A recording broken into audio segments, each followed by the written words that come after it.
ici tout notre matériel pour faire le pic libre.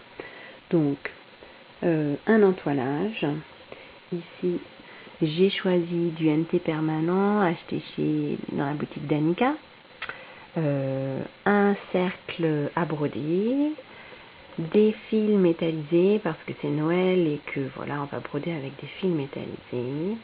Et puis une toile de coton avec une bonne tenue sur laquelle j'ai marqué à la craie les détails que je vais broder au piqué libre.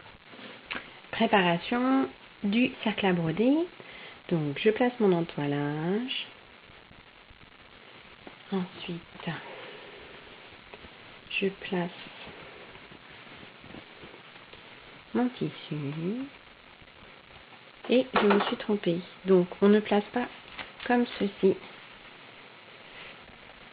On place l'inverse. Donc, vous placez le plus grand cercle dessous. Toujours entoilage, tissu. Plus grand cercle, entoilage, tissu. Voilà, faites correspondre. Voilà. Et là, on insère le petit dedans. Et on tend bien. Voilà. Et ici, avec la molette, on serre.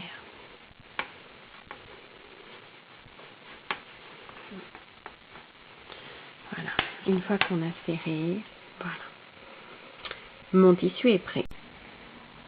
Réglage de la machine pour faire du piqué libre. Donc là, j'ai choisi un point droit. La longueur n'a aucune importance vu que c'est vous qui allez créer la longueur des points en déplaçant le tambour, le cercle à broder. Par contre, j'utilise un fil métallisé, donc du coup, je vais baisser la tension qui est exercée sur le fil d'aiguille. Donc ici, sur cette machine électronique, je descends. Voilà. Donc zoom sur le pied pour piqué libre, sous lequel je vais glisser mon tambour à broder, mon cercle à broder comme vous voulez. Et voilà. Donc, on s'installe. Voilà.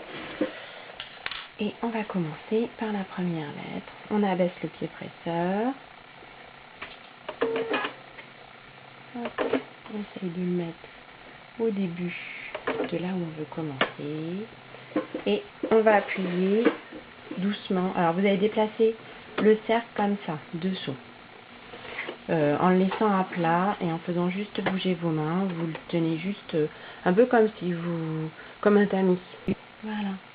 Donc j'abaisse mon pot. Donc je fais quelques points sur place pour sécuriser mon fil. Et après je déplace mon tambour tout simplement selon ce que j'ai dessiné à la craie précédemment. Donc là je vais doucement. Au début vous allez être intimidé, vous allez aller doucement et c'est bien normal. Petit à petit on prend de l'assurance et on peut aller plus vite.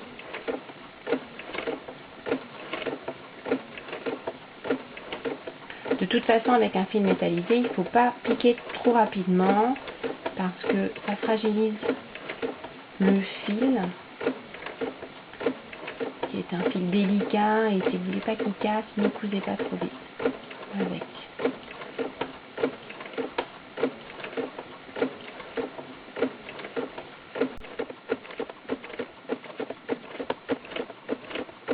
Je ne vais pas vous faire toutes les lettres. Je vous montre avec le J au point droit.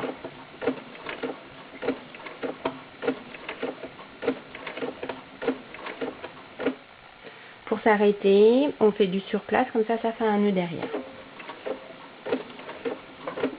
Et on coupe. On relève bien haut le pied presseur et on ressort.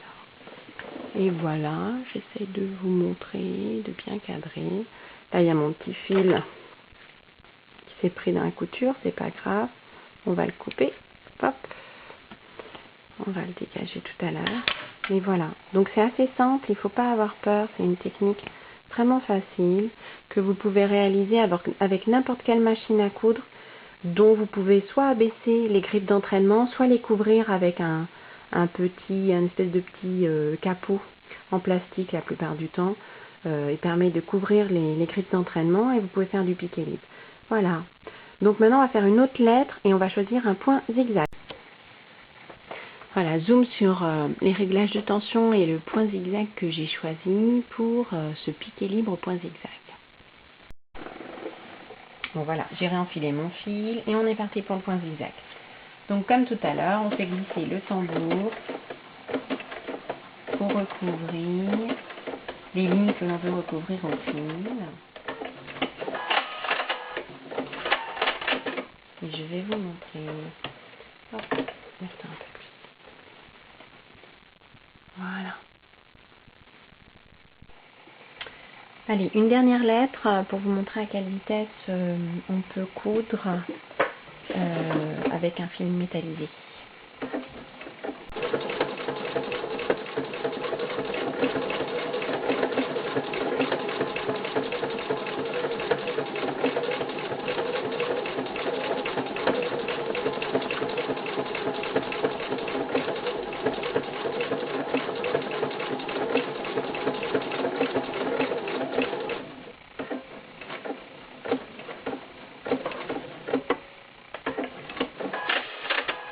Et voilà.